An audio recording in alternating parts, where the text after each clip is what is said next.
ಬೆಂಗಳೂರಿನ ತೆರಿಗೆ ಭವನದಲ್ಲಿ ಕರ್ನಾಟಕ ಗಿರೇಬಾಜ್ ಪಾರಿವಾಳ ಅಸೋಸಿಯೇಷನ್ ವತಿಯಿಂದ ಶ್ರೀ ಅನ್ನಪೂರ್ಣೇಶ್ವರಿ ಗಿರೇಬಾಜ್ ಪಾರಿವಾಳ ಹಾರಾಟ ಸ್ಪರ್ಧೆಯ ಮೊದಲನೇ ವರ್ಷದ ಬಹುಮಾನ ವಿತರಣಾ ಸಮಾರಂಭವನ್ನು ನಾಗರಬಾವಿ ಸಮೀಪ ಇರುವ ಕಂದಾಯ ಭವನದಲ್ಲಿ ಹಮ್ಮಿಕೊಂಡಿದ್ದರು. ಈ ಸಮಾರಂಭದಲ್ಲಿ ಮೊದಲು ಕರ್ನಾಟಕದ ಹಿರಿಯರಾದ ಗುರುಮೂರ್ತಿ ರವರ ಭಾವಚಿತ್ರಕ್ಕೆ ಪುಷ್ಪ ನಮನವನ್ನು ಸಲ್ಲಿಸಿ ನಂತರ ಸಮಾರಂಭವನ್ನು ಪ್ರಾರಂಭಿಸಿದರು. ಪಾರಿವಾಳ ಹಾರಾಟದ ಸ್ಪರ್ಧೆಯನ್ನು ಜಯಶೀಲರಾದ ವಿಜೇತರಿಗೆ ನಗದು ಬಹುಮಾನ ಮತ್ತು ನೆನಪಿನ ಕಾಣಿಕೆಯನ್ನು ನೀಡಿದರು. ಈ ಸಮಾರಂಭದಲ್ಲಿ ಸಂಸ್ಥಾಪಕರಾದ ನಾಗರಾಜ್ ಆರ್, ಸಂಘದ ಅಧ್ಯಕ್ಷರಾದ ಪ್ರಕಾಶ್, ಉಪಾಧ್ಯಕ್ಷರಾದ ಉದಯ್, ಕಾರ್ಯದರ್ಶಿಗಳಾದ ರಾಜೇಂದ್ರ, ಖಜಾಂಚಿಯಾದ ರಾಜು ಎಸ್ ಹಾಗೂ ಸಂಘದ ಪದಾಧಿಕಾರಿಗಳು ಭಾಗವಹಿಸಿದ್ದರು.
ಶ್ರೀ ಅನ್ನಪೂರ್ಣೇಶ್ವರಿ ಟೂರ್ನಮೆಂಟು ಇದೇ ವರ್ಷ ಮೊದಲನೇ ಬಾರಿಗೆ ಫೆಬ್ರವರಿ 25ನೇ ತಾರೀಕು ನಾವೆಲ್ಲರೂ ಸೇರಿ ಆರ್ಗನೈಸ್ ಮಾಡಿದ್ದು.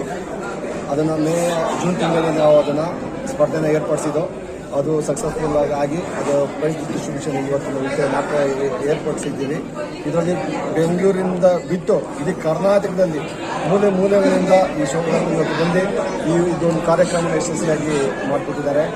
ಹಾಗೆಯೇ ನಮಗೆ ಸ್ಪಂದಿಸಿದ ಎಲ್ಲ ಗುರು ಹಿರಿಯರಿಗೂ ಹಾಗೂ ಎಲ್ಲ ನನ್ನ ಸ್ನೇಹಿತರಿಗೂ ಈ ವಾಹಿನಿ ಮುಖಾಂತರ ಅವ್ರಿಗೆ ಧನ್ಯವಾದ ಹೇಳೋಕ್ಕೆ ಇಚ್ಛೆಪಡ್ತೇನೆ. ಹಾಗೆಯೇ ನಾವು ಆವಾಗ ಒಂದು ಮಾತು ಹೇಳಿದ್ದು, ನಾವೇನು ಶೋಕ್ ಮಾಡ್ತಾಯಿದ್ದೀವಿ ಇದು ಒಂದು ಶುದ್ಧವಾಗಿ ಇರಬೇಕು ಅಂತ. ಆ ಶುದ್ಧವಾಗಿ ಇರಬೇಕಾಗಿ ಏನು ಮಾಡಬೇಕಾಗಿದೆ ಗುರು ಹಿರಿಯರು ನಾವೆಲ್ಲ ಕುತ್ಕೊಂಡು ಚರ್ಚಿಸಿ ಒಂದು ಒಳ್ಳೆಯ ರೀತಿಯಲ್ಲಿ ಒಂದು ನಡೆಸೋಣ ಒಂದು ಫಂಕ್ಷನ್ನ. ಆ ಒಂದು ಫಂಕ್ಷನ್ ನಾವು ಏನು ಮಾಡ್ತೀವಿ ಇಡೀ ಕರ್ನಾಟಕದಲ್ಲೇ ಮೊಟ್ಟ ಮೊದಲ ಬಾರಿಗೆ ಫ್ಯಾಮಿಲಿ ಸಹ ಬರಬೇಕು ಫಂಕ್ಷನ್ಗೆ. ಅದು ಯಾಕಂದರೆ ಫ್ಯಾಮಿಲಿ ಇದುವರೆಗೂ ಯಾರಲ್ಲೂ ಕೂಡ ಫ್ಯಾಮಿಲಿ ಎಂಟ್ರಿ ಆಗಿರಲಿಲ್ಲ. ಇದು ಮೊದಲನೇ ಬಾರಿಗೆ ನೀವು ನೋಡಿರ್ಬೋದು. ಫ್ಯಾಮಿಲಿ ಕೂಡ ಈಗ ಟೂರ್ನಮೆಂಟ್ ಮೊದಲನೇ ಹೆಜ್ಜೆಯಾಗಿ ಬಂದಿದ್ದಾರೆ. ಸಕ್ಸಸ್ಫುಲ್ ಆಗಿ ಇದು ಮಾರ್ಪಟ್ಟಿದೆ. ಹಾಗೆಯೇ ಮುಂದಿನ ದಿನಗಳಲ್ಲಿ ನಾವೆಲ್ಲರೂ ಸೇರಿ ಇದಕ್ಕಿಂತ ಅದ್ದೂರಿಯಾಗಿ ಮುಂದಿನ ದಿನಗಳಲ್ಲಿ ಇದೊಂದು ಪಾರಿವಾಳ ಆಟ ಸ್ಪರ್ಧೆ ಕಾರ್ಯಕ್ರಮನ ಏರ್ಪಡಿಸ್ತೀವಿ. ಇನ್ನೂ ಚೆನ್ನಾಗಿ ಮಾಡೋಂಥ ಶಕ್ತಿ ದೇವರು ನಮ್ಮೆಲ್ಲರಿಗೂ ಕೊಡಲಿ ಅಂತ ನಾವು ಈ ವಾಹಿನಿ ಮುಖಾಂತರ ನಾವು ಕೇಳ್ಕೊಳಕ್ಕೆ ಪ್ರಥಮ ಬಹುಮಾನ ಯಾರಿಗೆ ಇದರಲ್ಲಿ 6 ಗ್ರೂಪ್ಗಳಿತ್ತು. ಈ 6 ಗ್ರೂಪ್ಗಳಲ್ಲಿ ನಾನೇ ರಾಜ ಗ್ರೂಪಲ್ಲಿ ಶ್ರೀ ಅನ್ನಪೂರ್ಣೇಶ್ವರಿ ಟೂರ್ನಮೆಂಟ್ ಅವರು ಗೆದ್ದಿದ್ದಾರೆ. ಮತ್ತೆ ನಮ್ಮ ಪುರುಷ ಅವರು ಬಂದ್ಬಿಟ್ಟು ಸಂಜೆ 3 ಅಕ್ಕಿ ಬಿಡದಲ್ಲಿ ವಿನ್ನರ್ ಆಗಿದ್ದಾರೆ. ಗಿತ್ತಕ್ಕಿ ಬಿಡದಲ್ಲಿ ಸಿಂಗಲ್ಸ್ ಅಲ್ಲಿ ಬಂದ್ಬಿಟ್ಟು ಡಿಫ್ರೆಂಟ್ ಅಲ್ಲಲ್ಲ ಡಿಫ್ರೆಂಟ್ ಬರ್ಡ್ಸ್ ಅಲ್ಲಿ ಬಂದ್ಬಿಟ್ಟು ದೀಪು ಅವರು ವಿಜಯನಗರದವರು ಗೆದ್ದಿದ್ದಾರೆ, ಇಂಜಿನಿಯರ್ ದಾವಡಿ ಅವರು ಗೆದ್ದಿದ್ದಾರೆ. ಹಾಗೇನೆ ಸಿಂಗಲ್ಸ್ ಅಲ್ಲಿ ಬಂದ್ಬಿಟ್ಟು 6ನೇ ತಾರೀಕಲ್ಲಿ ವಿನಾಯಕ ಲಾಫ್ಟ್ ಅವರು ಗೆದ್ದಿದ್ರು ಕಮ್ನಳ್ಳಿ. ಮತ್ತೆ 26ನೇ ತಾರೀಕಲ್ಲಿ ಗಾರ್ಗೆ ದಾವಡಿ ಅವರು ಆನೇಕಲ್ ಅವರು ಗೆದ್ದಿದ್ರು. ಮತ್ತೆ 12ನೇ ತಾರೀಕು 6ನೇ ತಿಂಗಳಲ್ಲಿ ಶ್ರೀ ಚಾಮುಂಡೇಶ್ವರಿ ದಾವಡಿ ತುಮಕೂರವರು ಈ ವರ್ಷ ವಿನ್ನರ್ ಆಗಿದ್ದಾರೆ. ಮತ್ತೆ ಈ ವರ್ಷ ಹೇಗೆ ನಮಗೆ ಸಹಕಾರ ಕೊಟ್ರಿ ನೀವು, ಇದೇ ರೀತಿ ಎಲ್ಲ ಟೂರ್ನಮೆಂಟ್, ನಮ್ಮ ಟೂರ್ನಮೆಂಟ್ ಅಲ್ಲ ಯಾವುದೇ ಟೂರ್ನಮೆಂಟ್ ಆಗಿರ್ಬೋದು. ಯಾಕಂದ್ರೆ ಒಂದು ಟೂರ್ನಮೆಂಟ್ ನಡೆಸಬೇಕಂದ್ರೆ ಅದು ಕಷ್ಟ ನಷ್ಟವನ್ನು ಆ ಟೂರ್ನಮೆಂಟ್ ನಡೆಸೋದು ಚೆನ್ನಾಗಿ ಗೊತ್ತಿರುತ್ತೆ. ಅದಕ್ಕೆ ಬೆನ್ನೆಲುಬಾಗಿ ಯಾರು ನಿಂತಿಲ್ಲ ಅಂತಂದರೆ ಅದನ್ನು ನಾವು ನೆರವೇರ್ಸೋಕ್ಕೆ ಸಾಧ್ಯ ಇಲ್ಲ. ನೀವು ನೋಡಿರ್ಬೋದು ಇವತ್ತು ಎಷ್ಟು ಜನ ನಮಗೆ ಬೆನ್ನೆಲುಬಾಗಿ ನಿಂತಿದ್ದಾರೆ, ಎಷ್ಟು ಸಹಾಯ ಮಾಡಿದ್ದಾರೆ ಅಂತ. ಇವರೆಲ್ಲ ಈ ಸಹಾಯ ಮಾಡಿರೋದ್ರಿಂದಲೇ ನಾವು ಒಂದು ಕಾರ್ಯಕ್ರಮವನ್ನು ಅದ್ದೂರಿಯಾಗಿ ಮಾಡೋಕ್ಕೆ ಸಾಧ್ಯ ಆಗುತ್ತೆ. ಹಾಗೆಯೇ ಎಲ್ಲ ಟೂರ್ನಮೆಂಟ್ಗೂ ನಾವು ಸಹ ಅವ್ರಿಗೆ ನಾವು ನಮ್ಮ ಕೈಲಾದಂಥ ಸಹಾಯ ಮಾಡ್ತೀವಿ. ನಾವು ಸಹ ಅವ್ರ ಬೆನ್ನೆಲುಬಾಗಿ ಎಲ್ಲ ಟೂರ್ನಮೆಂಟ್ ಆಗಿರ್ಬೋದು, ಯಾವುದೇ ಆಗಿರ್ಬೋದು, ಕರ್ನಾಟಕದ ಯಾವುದೇ ಮೂಲೆಯಲ್ಲಿ ಟೂರ್ನಮೆಂಟ್ ಮಾಡಿದ್ರು ನಾವು ಎಲ್ಲರೂ ಸೇರಿ ನಮ್ಮ ಕೈಲಾಗದಂಥ ಸಹಾಯ ನಾವು ಮಾಡ್ತೀವಿ. ಅವ್ರ ಬೆನ್ನೆಲುಬಾಗಿ ನಾವು ಸಹ ಅವ್ರಿಗೆ ನಿಂತ್ಕೋತೀವಿ ಅಂತ ಈ ವಾಹಿನಿ ಮುಖಾಂತರ ನಾವು ಅವ್ರಿಗೆ ಹೇಳಕ್ಕೆ ಇಚ್ಛೆ ಪಡ್ತೀವಿ. ಸರ್, ಮತ್ತು ಲಕ್ಕಿ ಡಿಪ್ ಇತ್ತು ಸರ್, ಬಗ್ಗೆ ಈ ಲಕ್ಕಿ ಡಿಪಿ ನಾವು ಅನೌನ್ಸ್ಮೆಂಟ್ ಮಾಡಿದ್ದು. ಯಾಕಂದ್ರೆ ಹೊಸತನ ಇರಲಿ, ನಾವು ಏನು ಟೂರ್ನಮೆಂಟ್ ನಡೆಸ್ತಾ ಇದೀವಿ ಹೊಸತನ ಇರಬೇಕು. ಆ ಹೊಸತನ ಇರಲಿ ಅಂದ್ಬಿಟ್ಟು ನಾವೇನು ಮಾಡಿದ್ದು, ನಮ್ಮ ಟೂರ್ನಮೆಂಟಲ್ಲಿ ಯಾರು 10 ಓವರ್ ಆಡಿಸ್ತಾರೆ, 10 ಓವರ್ ಮೇಲ್ಪಟ್ಟು ಯಾರು ಆಡಿಸ್ತಾರೆ, ಯಾರು ಒಳ್ಳೆ ರೀತಿಯಲ್ಲಿ ಆಡಿಸಿದ್ದಾರೆ ಅವ್ರಿಗೆ ನಾವು ಅವ್ರನ್ನೆಲ್ಲ ಸೇರಿಸಿ ಒಂದು ಬಂಪರ್ ಬಹುಮಾನ ಅವ್ರ ಫ್ಯಾಮಿಲಿನ ನಾವು ಊಟಿಗೆ ಕಳ್ಸಿಕೊಡ್ಬೇಕು ಅಂತ ನಾವು ಒಂದು ಮಾಡಿದ್ದು. ಅದೇ ರೀತಿ ಈಗ ನಾವು ಲಕ್ಕಿ ಡಿಪ್ ಸಹ ಎತ್ತಿದ್ದು. ಅದರಲ್ಲಿ ನಮ್ಮ ವಿನು ಸಂತು ಅವರು ವಿನ್ನರ್ ಆಗಿದ್ದಾರೆ. ಕಂಗ್ರ್ಯಾಚುಲೇಷನ್ ಈ ವಾಹಿನಿ ಮುಖಾಂತರ ಅವ್ರು ಹೇಳಕ್ಕೆ ಇಚ್ಛೆ ಪಡ್ತೇನೆ. ಮತ್ತೆ ಸರ್, ದೀಪಾವಳಿ ಜನತೆಗೆ ಏನು ಈಗ ದೀಪಾವಳಿ ಬಂದಿದೆ. ನಮಗೆ ದೀಪಾವಳಿ ಅಷ್ಟೇ, ಇನ್ನೂ ದೀಪಾವಳಿ 2 ದಿವಸ ಬಾಕಿ ಇದೆ. ಬಟ್ ನಮ್ಮ ದೀಪಾವಳಿ ಇವತ್ತೇ ಆಗೋಗಿದೆ. ನಾವೆಲ್ಲರೂ ಸೇರಿ ಎಲ್ಲ ದೀಪಾವಳಿ ಎಲ್ಲ ಶೋಕದವರಿಗೆ ದೀಪಾವಳಿ ವಿಶೇಷ ಹೇಳಕ್ಕೆ ಇಚ್ಛೆ ಪಡ್ತೀವಿ. ನಾವು ಹ್ಯಾಪಿ ದೀಪಾವಳಿ. ನಮ್ಮ ಹೆಸರು ವಿನು ಅಂತ, ದಾಸರಳ್ಳಿಯಲ್ಲಿ ಇರೋದು ನಾವು. ಇವರು ನಮ್ಮ ತಮ್ಮ ಸ್ವಂತ. ಇವರು ನಮ್ಮ ಗುರುಗಳು ರಾಜಣ್ಣ ಅಂತ, ಇವರು ಮುರಳಿ ಅಂತ, ಇವರು ನಮ್ಮ ಗುರುಗಳೇ. ಇವರು ನಮ್ಮ ಜಾಕಿ ಶ್ರೇಯಸ್ ಅಂತ, ಅಲ್ಲಿ ನಮ್ಮ ಇನ್ನೊಬ್ಬ ಅವನೇ ಜಯಂತ ಅಂತ. ಮತ್ತೆ ಎಷ್ಟನೇ ಪ್ರೈಸ್ ಇದೆ? ಸೆಕೆಂಡ್ ಪ್ರೈಸಾ, ಫಸ್ಟ್ ಪ್ರೈಸಾ? ನೀವು ಎಷ್ಟು ವರ್ಷದ ಇದು ನಡ್ಕೊಂಡ್ಬರ್ತಿದ್ದೀರಾ ಸರ್? 19 ವರ್ಷದಿಂದ ಅಕ್ಕಿ ಬಿಡ್ತಾ ಇದೀವಿ ನಾವು. 19 ವರ್ಷದಿಂದ ನಾವು 6 ಅವರ್, 8 ಅವರ್, 9 ಅವರೇ ಮಾಡ್ತೇವೆ. 19 ವರ್ಷದ ಮೇಲೆ ಇದೇ ಫಸ್ಟ್ ನಾವು 12 ಅವರ್ 22 ನಿಮಿಷ ಆಡ್ಸಿರೋದು ನಮ್ಮ ದೌಡಿ ಮೇಲೆ. ನಮ್ಮ ಗುಂದಾರ್ ಆಡಿದ್ದು ಮನೇಲಿ ಹುಟ್ಟಿದ ಪಟ್ಟನೇ ಆಡಿರೋದು ಅಕ್ಕಿಗಳು. ಮತ್ತೆ ವರ್ಷ ವರ್ಷನೂ ಸ್ಪರ್ಧೆ ಇರ್ತದೆ ಸರ್ ಇದೆಲ್ಲ? ವರ್ಷ ಪ್ರತಿ ವರ್ಷನೂ ಇರುತ್ತೆ. ಮತ್ತೆ ಏನು ಅನ್ಸುತ್ತೆ ಸರ್ ಇದು? ಅವ್ರ ಆರ್ಗನೈಸರ್ ಏನು ಹೇಳಿಸ್ತಾರ ಇಷ್ಟು ಎಲ್ಲ ಕಾರ್ಯಕ್ರಮ ಹಮ್ಮಿಕೊಂಡು ಮಾಡಿದ್ರಲ್ಲ? ಅವರೆಲ್ಲ ಮಾಡೋದಕ್ಕೇನೆ ನಮಗೆ ಹುಮ್ಮಸ್ಸು. ಅಕ್ಕಿ ಬಿಡೋಣ, ಆಡ್ಸೋಣ, ಎಲ್ಲರಿಗಿಂತ ಮುಂದೆ ಚೆನ್ನಾಗಿ ಒಳ್ಳೆ ಅಕ್ಕಿ ಬಿಡೋಣ ಅಂತ, ಶೋಕಿ ಬೆಳೆಸೋಣ ಅನ್ನೋದು ನಮ್ಗೆ ಆಸೆ ಯಾವಾಗಿಂದ. ಇಂಥ ಆರ್ಗನೈಸರ್ಗಳು ಇದ್ರೇನೆ ನಮಗೆ ಶೋಕಿ ಬೆಳೆಯೋದು. ಇಲ್ಲ ಅಂದ್ರೆ ಸುಮ್ಮನೆ ನಾವೇ ಫ್ರೆಂಡ್ಲಿಯಲ್ಲಿ ಅಕ್ಕಿಗಳು ಬಿಟ್ಕೊಂಡು ಅವೆಲ್ಲ ಏನು ಲೆಕ್ಕಕ್ಕಿಲ್ಲ. ಇಡೀ ಬೆಂಗಳೂರೇ ಸೇರುತ್ತಲ್ಲ. ಈ ನಿಮ್ಮಂತವರೆಲ್ಲ ಗುರ್ಸಿ ಇವತ್ತು ನೀವೆಲ್ಲ ಗುರ್ಸಿ ಇದು ಮಾಡಬೇಕು ಅಂದ್ರೆ, ನಮ್ಗೆಲ್ಲ ಪ್ರೋತ್ಸಾಹ ಬೇಕು ಅಂದ್ರೆ ಇಂಥ ಆರ್ಗನೈಸರ್ಸ್ ಇದ್ರೇನೆ ನಾವು ಒಂದ್ ಕಡೆ ಬೆಳೆಯೋಕ್ಕೆ ಸಾಧ್ಯ. ಅಕ್ಕಿ ಒಂದು ಶೋಕಿನೂ ಬೆಳೀತದೆ, ಮತ್ತೆ ನಮ್ಮಿಂದ ನೋಡಿ ಸ್ವಲ್ಪ ಜನ ಕಲಿಯೋರು ಇರ್ತಾರೆ. ಈ ಶೋಕಿ ಏನು ಅಂದ್ರೆ ಬೇರೆಯವರು ಬೇರೆ ತರನೇ ತಿಳ್ಕೊಂತಿದ್ರು. ಬಟ್ ಇದು ಸ್ಪೋರ್ಟಿಕ್ ಆಗಿ ತಗೊಂಡು ಇವತ್ತು ಸ್ಪೋರ್ಟಿಕ್ ಆಗಿ ಅಕ್ಕಿಗಳು ಬಿಡ್ತಾ ಇದ್ದೀವಿ. ಇವತ್ತು ಅದರಿಂದ ನಾವು ಒಂದು ಅಂತ ತಲುಪಿದ್ದೀವಿ. ಇವತ್ತು ನಾವು 12 ಅವರ್ ಬಿಟ್ಟಿರೋ ಇದೇ ಫಸ್ಟ್ ವರ್ಷದಿಂದ ತುಂಬಾ ಖುಷಿ ಪಡ್ತಾ ಇದ್ದೀವಿ. ಇವಿ ಪುರುಷೋತ್ತಮ ಅಂತ. ಇದು ನಾನು ಒಂದು 25-30 ವರ್ಷದಿಂದ 25-30 ವರ್ಷದಿಂದ ಮಾಡ್ತೀನಿ. ಸರ್, ಅವಾಗೆಲ್ಲ ಇಷ್ಟೊಂದು ಪ್ರಚಾರ ಇರಲಿಲ್ಲ. ಅವಾಗೆಲ್ಲ ಕಮ್ಮಿ ಪ್ರೈಜಸ್ ಕೊಡೋರು. ಅದು ಅವಾಗ 1, 2, 3, 5, 6 ತೊಗೊಂಡಿದ್ದೀವಿ. ಇದು ಮೊದಲನೇ ಬಾರಿಗೆ ಫಸ್ಟ್ ಅಲ್ಲ, ಅದಕ್ಕೆ ಮುಂಚೆನೂ ಬಂದಿದೆ. ಇದು 2ನೇ ಬಾರಿ. ಮತ್ತೆ ಎಷ್ಟು ಅವರ್ ಆಡುತ್ತೆ ಸರ್ ಇದು? 33 ಅವರ್ 2 ನಿಮಿಷ ಅಂದ್ರೆ 3 ಅಕ್ಕಿ ಬಿಡೋದ್ರಲ್ಲಿ ಕಲರು ಬಿಟ್ಟು ಅಕ್ಕಿ ಬಿಡ್ಬೋದು. ಅದು ಟ್ರೈನಿಂಗ್ ಯಾವ ತರ ಕೊಡ್ತೀರಾ ಸರ್? ಅಕ್ಕಿಗಳಿಗೆ ಟ್ರೈನಿಂಗ್ ಯಾವ ತರ ಕೊಡ್ತೀರಾ ಸರ್? ಟ್ರೈನಿಂಗ್ ಅಂದ್ರೆ ಅದೇ ಮಾಮೂಲಿ ಕಡಲೆಕಾಳು, ಬಾದಾಮಿ ಕೊಟ್ಟು ಬಿಡ್ತೀವಿ ನಾವು. ಎಷ್ಟು ಅಕ್ಕಿ ಇದೆ ಸರ್ ನಿಮ್ಮದು? ನಮ್ಮ ಹತ್ರ ಒಂದು 50 ಇದೆ ಸರ್. ಸರ್, ರಾಜು ಅವರ ತಂಡಕ್ಕೆ ಏನು ಹೇಳಿ ಬರ್ತದೆ ಸರ್? ಇಷ್ಟು ಒಳ್ಳೆ ಕಾರ್ಯಕ್ರಮ ಹಮ್ಮಿಕೊಂಡಿದ್ದಾರೆ ಅವರು. ರಾಜು ಅವ್ರ ತಂಡ ಅವರಿಗೆ ಏನಂತ ಬಯಸ್ತೀರಾ? ಇಲ್ಲ, ಇಷ್ಟೊಂದು ಚೆನ್ನಾಗಿ ಅದ್ರ ಯಾಕೆ ಗೊತ್ತಾ, ಫಸ್ಟ್ ಟೈಮ್ ಇದೇ ಆಗಿರೋದು. ನಾವು ಏನೋ ಹೊರಲಕ್ಕಿ ಡೆವಲಪ್ಮೆಂಟ್ ಅಂದರೆ ಜಾಸ್ತಿ ಜನ ಬರ್ತಿರ್ಲಿಲ್ಲ. ಅವರವ್ರ ಟೀಮ್ ಬರೋರು ಹೋಗೋರು ಮಾಡ್ತಾರೆ. ಈ ಸರಿ ಕುಟುಂಬ ಸಮೇತ ಬಾ ಅಂತ ಹೇಳಿದ್ದಾರೆ. ಬಟ್ ನಮಗೆ ಕಾರಣಾಂತರದಿಂದ ಕರ್ಕೊಂಬರೋಕ್ಕಾಗಿಲ್ಲ. ಅದರಿಂದ ನಾನು ಕರ್ಕೊಂಡ್ಬಂದಿದ್ದೆ. ಏನು ಅನ್ಸುತ್ತೆ ಸರ್ ಫಸ್ಟ್ ಪ್ರೈಸ್ ತೊಗೊಂಡಿಲ್ಲ ನೀವು? ಸರ್, ಇದೇನು ಮೊದಲೇ ಅಲ್ವಲ್ಲ, ಇದಕ್ಕೆ ಮುಂಚೆನೇ ಅಲ್ಲ, ಇದು ಸ್ಪೆಷಲ್ ಆಗಿ ಚೆನ್ನಾಗಿ ಮಾಡಿದ್ದಾರೆ ಈ ಸತಿ. ಸ್ವಲ್ಪ ಇದು ಡಿಫ್ರೆಂಟ್ ಆಗಿತ್ತು. ಖುಷಿ ಅನ್ಸುತ್ತೆ. ರಾಜುಗೆ ಅನ್ಕೋತೀನಿ ಟೂರ್ನಮೆಂಟ್ ಅವ್ರಿಗೆ ತುಂಬ ಥ್ಯಾಂಕ್ಸ್ ಹೇಳಕ್ಕೆ ಇಷ್ಟಪಡ್ತಾರೆ.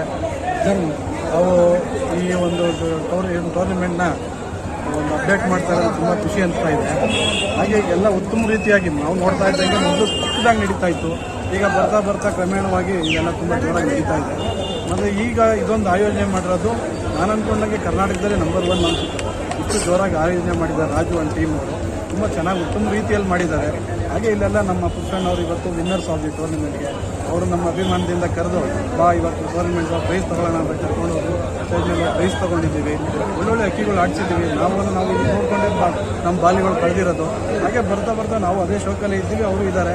ಅವರು ಈಗ ಒಂದು ರಿಟೈರ್ಡ್ ಸ್ಟೇಜಲ್ಲಿ ಕೂಡ ಅಕ್ಕಿ ಆಡಿಸ್ತಾ ಇದ್ದಾರೆ. ನಮಗೆ ಸ್ವಲ್ಪ ದಿವಸ ಸರ್ವಿಸ್ ಇದೆ, ಹಾಗಾಗಿ ನಾವು ಒಂದು ಇಲಾಖೆ ಸೇವೆ ಸಲ್ಲಿಸ್ತಾ ಇದ್ದೀವಿ. ಮತ್ತು ನಮ್ಮ ಕುಮಾರ್ ಅವರು ಇದ್ದಾರೆ, ಅವರು ಈ ವರ್ಷ ಅಕ್ಕಿಗಳು ಬಿಟ್ಟರು, ತುಂಬ ಅಕ್ಕಿ ಆಡ್ತವ್ರು, ಕುತ್ಕೊಳ್ಳಿಲ್ಲ. ಅವರು ಆಡಿದ್ರೆ ಇವತ್ತು ನಂಬರ್ 1 ಅವರು ಇವತ್ತು ರೆಕಾರ್ಡ್ ಆಗಿರೋದೇನೋ ಅವ್ರದ್ದು ಟೈಮ್ಗಳು ಕರ್ನಾಟಕಕ್ಕೆ. ಬಟ್ ಈ ಕಾರಣಾಂತರದಿಂದ ಆಗಿಲ್ಲ. ನೆಕ್ಸ್ಟ್ ಇಯರ್ ಅವರು ಆಗ್ಬೋದು ಅಂತ ಅಂದ್ಕೊಂಡಿದ್ದೀವಿ. ಮತ್ತು ಈ ಒಂದು ಟೂರ್ನಮೆಂಟ್ಗೆ ನಾವು ಬರೀ ಅಕ್ಕಿ ಆಡಿಸೋರೆ ಅಂತಲ್ಲ, ಅವ್ರ ಫ್ಯಾಮಿಲಿ ಮೆಂಬರ್ಸ್ ಕೂಡ ಬಂದು ಅವರೆಲ್ಲ ಪಾರ್ಟಿಸಿಪೇಟ್ ಮಾಡಬೇಕು ಅಂತ ಅನೌನ್ಸ್ ಮಾಡಿದ್ರು. ಹಾಗಾಗಿ ಎಲ್ಲ ಫ್ಯಾಮಿಲಿ ಮೆಂಬರ್ಸ್ ಬಂದಿದ್ದಾರೆ, ಮಕ್ಕಳೆಲ್ಲ ಬಂದಿದ್ದಾರೆ. ತುಂಬ ಉತ್ತಮ ರೀತಿಯಲ್ಲಿ ಊಟದ ವ್ಯವಸ್ಥೆ ಆಗಿದೆ. ಮತ್ತು ಎಲ್ಲರೂ ಒಳ್ಳೆ ಕರೆಕ್ಟಾಗಿ ಚಾಚುಟ್ಟ ಕರೆಕ್ಟಾಗಿ ನಡೆದಿದೆ ಒಂದು ಪ್ರೋಗ್ರಾಮ್. ತುಂಬ ಚೆನ್ನಾಗಿ ಮಾಡಿದ್ದಾರೆ ರಾಜು ಅವರು. ಅವ್ರಿಗೆ ನಿಮ್ಮ ಪರವಾಗಿ ನಿಮಗೆ ಧನ್ಯವಾದಗಳು ಸಲ್ಲಿಸ್ತಾ ಇದ್ದಾರೆ. ನಮ್ಮ ಟೂರ್ನಮೆಂಟ್ಗಳಲ್ಲೂ ಕೂಡ ಮುಂದಿನ ಟೂರ್ನಮೆಂಟಲ್ಲೂ ಇವರು ನಾವು ಎಲ್ಲ ಗೆಲ್ಲೋ ಥರ ಆಗಿ ಒಳ್ಳೆ ಪ್ರೈಸ್ ತಗೋಣ ಅನ್ನೋದು ಅನ್ಕೋತಾ ಇದ್ದೀವಿ. ಸರ್, ನನ್ನ ಹೆಸರು ಕುಮಾರ್ ಅಂದ್ಬಿಟ್ಟು. ನಾನು ಅಕ್ಕಿ ಬಿಟ್ಟಿರೋದೆಲ್ಲ ಪುರುಷನಿಂದಾನೆ. ಅವ್ರ ಅಕ್ಕಿನೇ ತಗೊಂಡು ನಾನು ಜಾತಿ ಮಾಡಿ ಲೈನ್ ಮಾಡಿಬಿಟ್ಟಿರೋದು. ಈ ಬೆಂಗಳೂರಲ್ಲಿ ಇದೇ ಫಸ್ಟ್ ಟೈಮ್ ಈ ಥರ ತುಂಬ ಒಳ್ಳೆ ಟೂರ್ನಮೆಂಟ್ ನಡೀತಾ ಇರೋದು. ಯಾವುದೇ ಈ ಥರ ನಡೆದಿಲ್ಲ, ಇನ್ನು ಮುಂದಕ್ಕೆ ನಡೀತಿದೆ ಇಲ್ಲ ಗೊತ್ತಿಲ್ಲ. ಆದರೆ ತುಂಬ ಕುಟುಂಬ ಸಮೇತ ಸೇರಿ ಮಾಡೋಂಥ ಪ್ರೋಗ್ರಾಮ್ನ ಈ ಅನ್ನಪೂರ್ಣೇಶ್ವರಿ ರಾಜಣ್ಣವರು ತುಂಬ ಚೆನ್ನಾಗಿ ನಡೆಸ್ಕೊಟ್ಟಿದ್ದಾರೆ. ಮತ್ತು ಪ್ರಕಾಶ್ ಅವರು ಎಲ್ಲ ಫ್ರೆಂಡ್ಸ್ ಸರ್ಕಲ್ ಸೇರಿ ತುಂಬ ಚೆನ್ನಾಗಿ ನಡೆಸಿದ್ದಾರೆ. ಯಾರು ಈ ಥರ ಮಾಡಿಲ್ಲ, ಮುಂದೆ ಇದೇ ಥರ ನಡ್ಕೊಂಡು ಹೋಗಲಿ ಅಂತ ನಾನು ಕೇಳ್ಕೊತೀನಿ. ನಮ್ಮ ರಾಜು ಅವರು ಆಲ್ಮೋಸ್ಟ್ ಒಂದು 21 ವರ್ಷದಿಂದ ಅಕ್ಕಿ ಆರಿಸ್ತಿದ್ದಾರೆ. ಆದರೆ ಯಾವತ್ತೂ ಹೆಣ್ಮಕ್ಳನ್ನೆಲ್ಲ ಸೇರಿಸಿ ಪ್ರೋಗ್ರಾಮ್ ಮಾಡಿರಲಿಲ್ಲ. ಇದೇ ಫಸ್ಟ್ ಟೈಮ್ ನಾವು ಅನ್ನಪೂರ್ಣೇಶ್ವರಿ ಟೂರ್ನಮೆಂಟ್ ಆರ್ಗನೈಸ್ ಮಾಡಿದ ಮೇಲೆ ಫಸ್ಟ್ ಟೈಮ್ ನಾವು ಈಗ ಈ ಟೂರ್ನಮೆಂಟ್ದು ಫಂಕ್ಷನ್ ಮಾಡ್ತಿದ್ವಿ. ಜನ ಎಲ್ಲರೂ ಇಷ್ಟು ಮಟ್ಟಕ್ಕೆ ಬಂದು ನಮ್ಮ ಪ್ರೋಗ್ರಾಮ್ ಯಶಸ್ವಿ ಮಾಡಿಕೊಡ್ತಾರೆ ಅಂತ ತಿಳ್ಕೊಂಡಿರಲಿಲ್ಲ. ಬಟ್ ತುಂಬ ಜನ ಬಂದು ಚೆನ್ನಾಗಿ ಪ್ರೋಗ್ರಾಮ್ ಮಾಡಿಕೊಟ್ಟಿರೋದ್ರಿಂದ ತುಂಬ ಖುಷಿ ಆಗ್ತಾಯಿದೆ. ಈ ಥರ ಬಂದಿರೋದ್ರಿಂದ ನೆಕ್ಸ್ಟ್ ವರ್ಷದಿಂದ ಇನ್ನೂ ಚೆನ್ನಾಗಿ ಮಾಡಬೇಕು ಅಂತ ನಮಗೆ ತುಂಬ ಇಷ್ಟ ಆಗಿದೆ. ಧನ್ಯವಾದಗಳು. ಸೊ ಅಪ್ಪನಿಗೆ ಚಿಕ್ಕ ವಯಸ್ಸಿನೂ ಜಾಸ್ತಿ ಶೋಕ್ ಇದೆ ಪಾರಿವಾಳದ ಬಗ್ಗೆ ಎಲ್ಲಾನು. ಸೊ ಅದು ಲೈಕ್ ನಾವೆಲ್ಲ ಸಪೋರ್ಟ್ ಮಾಡ್ತಾ ಇದ್ದೀರಾ ಅಷ್ಟೇ. ಬಟ್ ಈ ವರ್ಷ ಫಸ್ಟ್ ಟೈಮ್ ಅವಾರ್ಡ್ ಫಂಕ್ಷನ್ ಥರ ಮಾಡಿದ್ದಾರೆ. ಆ್ಯಂಡ್ ಇಷ್ಟೆಲ್ಲ ಇನ್ವಾಲ್ವ್ಮೆಂಟ್ ತೋರಿಸ್ಕೊಂಡು ಮಾಡಿರೋದು ನಮ್ಗೆ ತುಂಬ ಖುಷಿ ಕೊಡುತ್ತೆ. ಸೊ ಫೀಮೇಲ್ಸ್ ಯಾವತ್ತೂ ಈ ಪಾರಿವಾಳ ಶೋಕಿಲಿ ಇನ್ವಾಲ್ವ್ ಆಗೋದು ನಾವು ಯಾರೂ ನೋಡಿಲ್ಲ. ಬಟ್ ನನ್ನ ಅಮ್ಮ ಇದ್ದಾರೆ. ಸೊ ತುಂಬ ಬ್ಯಾಕ್ ಸಪೋರ್ಟಿವ್ ಆಗಿ ಅಪ್ಪಂಗೆಲ್ಲ ಇದನ್ನೆಲ್ಲ ಮಾಡಿ it's like a successful event. And ಇದೊಂದು ಅದ್ದೂರಿಯಾಗಿ ಪ್ರೋಗ್ರಾಮ್ ನಡೆದಿದೆ. ನೆಕ್ಸ್ಟ್ ವರ್ಷ ಇದಕ್ಕಿಂತ ಗ್ರ್ಯಾಂಡಾಗಿ ಮಾಡ್ತಾರೆ ಅಂತ ನಾವು ಎಲ್ಲ ಮುಂದೆ ನೋಡ್ತಾ ಇದ್ದೀವಿ. ಸೊ ನಾನು ನ್ಯಾಷನಲ್ ಕರಾಟೆ ಚಾಂಪಿಯನ್ಶಿಪ್ಪಲ್ಲಿ ಕರ್ನಾಟಕನ ರೆಪ್ರೆಸೆಂಟ್ ಮಾಡಿದ್ದೀನಿ. ಫಸ್ಟ್ ಇಯರ್ 2019-2020ಲಿ ಗೋಲ್ಡ್ ಮೆಡಲಿಸ್ಟ್ ನಾನು. 2020-2021 ಸಿಲ್ವರ್ ಮೆಡಲಿಸ್ಟ್ ಮಾಡಿದ್ದೀನಿ ಕಲರ್ ಕ್ಯಾಟಗರಿಲಿ. ಸೊ ಈ ವರ್ಷ ಮತ್ತೆ ಪಾರ್ಟಿಸಿಪೇಟ್ ಮಾಡಬೇಕಂತ ಇದ್ದೀನಿ. Let's hope for the best. Thank you. ನಾವು ಬಂದಿರೋ ಭದ್ರಾವತಿಯಿಂದ ನಮ್ಮ ಹೆಸರು ಶಿವಾಜಿರಾವ್. ನಾವು ಇವತ್ತು ಅವ್ರಿಗೊಂದು 30-35 ವರ್ಷದಿಂದ ಪಾರಿವಾಳ ಬಿದ್ದಿದೆ. ಅವ್ರು ಯಾವಾಗಲೂ ಹಾರಿಸ್ತಾರೆ, ಚೆನ್ನಾಗಿ ಹಾರಿಸ್ತಾರೆ. 45 ಹಾರಿಸಿದ್ದಾರೆ ಅವರು ಅನಿಸುತ್ತೆ. ಆಮೇಲೆ ಎಲ್ಲ ಹಾರಿಸಿದ್ದಾರೆ, ಹಾರಿಸಿ ತೊಗೊಂಡಿದ್ದಾರೆ. ಒಂದು 2015ರಲ್ಲಿ ಒಂದು ಗಾಡಿ ತೊಗೊಂಡಿದ್ದೀವಿ. 2003ರಲ್ಲೊಂದು 4 ಕೆಜಿ ಬೆಳ್ಳಿ ಕೊಟ್ಟಿದ್ರು. ಈಗ 2002ರಲ್ಲಿ 2 ಕಡಗ ಬಳೆ ಕೊಟ್ಟಿದ್ರು. ಎಲ್ಲ ಕೊಟ್ಟು ಚೆನ್ನಾಗಿ ಹಾರಿಸಿದ್ದಾರೆ, ಎಲ್ಲ ಮಾಡಿದ್ದಾರೆ.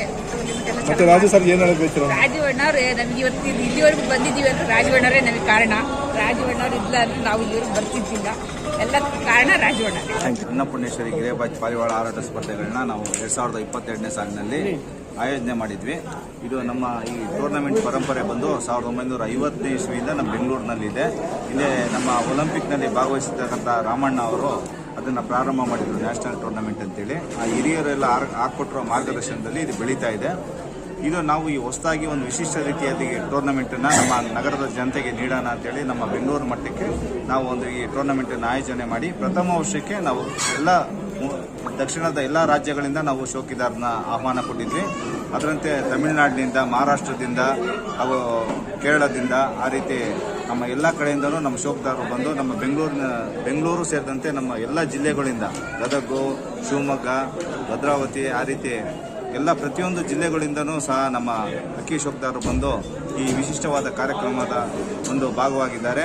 ಅವರೆಲ್ಲರ ಒಂದು ಸಹಕಾರದಿಂದ ಇನ್ನು ಮುಂದಿನ ದಿನಗಳಲ್ಲಿ ಇದೊಂದು ಉನ್ನತ ಮಟ್ಟಕ್ಕೆ ಇರುತ್ತೆ.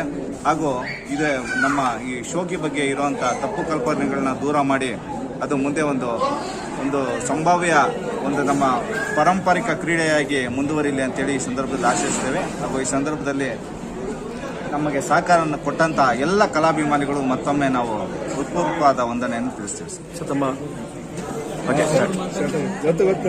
ನಮಸ್ಕಾರ ಸ್ನೇಹಿತರೆ, ಇವತ್ತೊಂದು ದಿನ ನಾವು ಬೆಳಿಗ್ಗೆಯಿಂದ ಒಳ್ಳೆಯ ರೂಪುರೇಷೆಗಳನ್ನು ಮಾಡಿಕೊಂಡು ಈ ಒಂದು ಕಾರ್ಯಕ್ರಮ ಮಾಡಬೇಕು ಅಂತಿದ್ರಿ. ಮೊದಲನೇ ವರ್ಷದ ಅನ್ನಪೂರ್ಣೇಶ್ವರಿಯ ಈ ಬಹುಮಾನ ವಿತರಣಾ ಕಾರ್ಯಕ್ರಮ ಇಡೀ ಇತಿಹಾಸದಲ್ಲೇ ಒಂದು ಹೊಸ ಇತಿಹಾಸದ ಸೃಷ್ಟಿಯಾಯಿತು ಅಂತ ಹೇಳಿದ್ರೆ ತಪ್ಪಾಗಲಾರದು. ಯಾಕೆಂದ್ರೆ ಕಳೆದ 25 ವರ್ಷಗಳಿಂದ ನಾನು ನಿರೂಪಣೆ ಕಾರ್ಯಕ್ರಮ ನಡೆಸ್ಕೊಂಡು ಬರ್ತಾ ಇದ್ದೆ. ಆದರೆ ಇಷ್ಟು ಜನ ಸೇರಿದ್ದು ಈ ಒಂದು ಕಾರ್ಯಕ್ರಮದ ಅದ್ದೂರಿ ನಮಗೆ ಬೆರಗಾಗೋಯ್ತು. ಇಡೀ ಕರ್ನಾಟಕದ ಮೂಲೆಗಳಿಂದನೂ ಅದೇ ಭಾರತದಿಂದನೂ ಎಲ್ಲ ಕಡೆಯಿಂದನೂ ಜನ ಬಂದಿದ್ದು. ಅದೇ ರೀತಿ ಸಾವಧಾನವಾಗಿ ಇದ್ದು ಈ ಒಂದು ಕಾರ್ಯಕ್ರಮ ಯಶಸ್ವಿಯಾಗಿ ನಡೆಸಿಕೊಟ್ರು. ಹಾಗೆ ಬಹಳ ವಿಭಿನ್ನವಾಗಿ, ವಿಶೇಷವಾಗಿ, ವಿಶಿಷ್ಟವಾಗಿ ನಡೆದಂತಹ ಈ ಬಹುಮಾನ ವಿತರಣಾ ಸಮಾರಂಭ ಬಹಳ ಅರ್ಥಗರ್ಭಿತವಾಗಿತ್ತು ಅಂತ ಹೇಳಿದ್ರೆ ತಪ್ಪಾಗಲಾರದು. ಇದಕ್ಕೆ ನಾನು ಏನಂತಂದ್ರೆ ಒಂದು ಖುಷಿ ಅಂದ್ರೆ ಮೊದಲ ಬಾರಿಗೆ ನಾವು ನೋಡಿದ್ದು ಮನೆಯಲ್ಲಿರುವಂತಹ ಕುಟುಂಬಸ್ಥರು, ಅವರ ಶ್ರೀಮತಿ, ಮಕ್ಕಳು ಎಲ್ಲರೂ ಬಂದು ಈ ಒಂದು ಕಾರ್ಯಕ್ರಮಕ್ಕೆ ಭಾಗಿಯಾಗಿ ಇಡೀ ಕಾರ್ಯಕ್ರಮಕ್ಕೆ ಕಳಶ ಎತ್ತಂಗೆ ಆಗೋಯ್ತು. ಅವರು ಬಂದಿದ್ದಕ್ಕೆ ಬಹಳ ಒಂದು ಚಂದದ ಒಂದು ಅಂದದ ಕಾರ್ಯಕ್ರಮವನ್ನ ನಾವು ಈ ಒಂದು ಸಂಸ್ಥೆ ನಡೆಸ್ತೀರಿ. ದೀಪಾವಳಿ ಹಬ್ಬ ಎಲ್ಲರ ಮನೆಯಲ್ಲೂ, ಬೆಲ್ಲರಿಗೂ ಮನೆಯಲ್ಲಿ ದಂಡಾದೀಪ ಅಂತ ಹೇಳಿ ಎಲ್ಲರೂ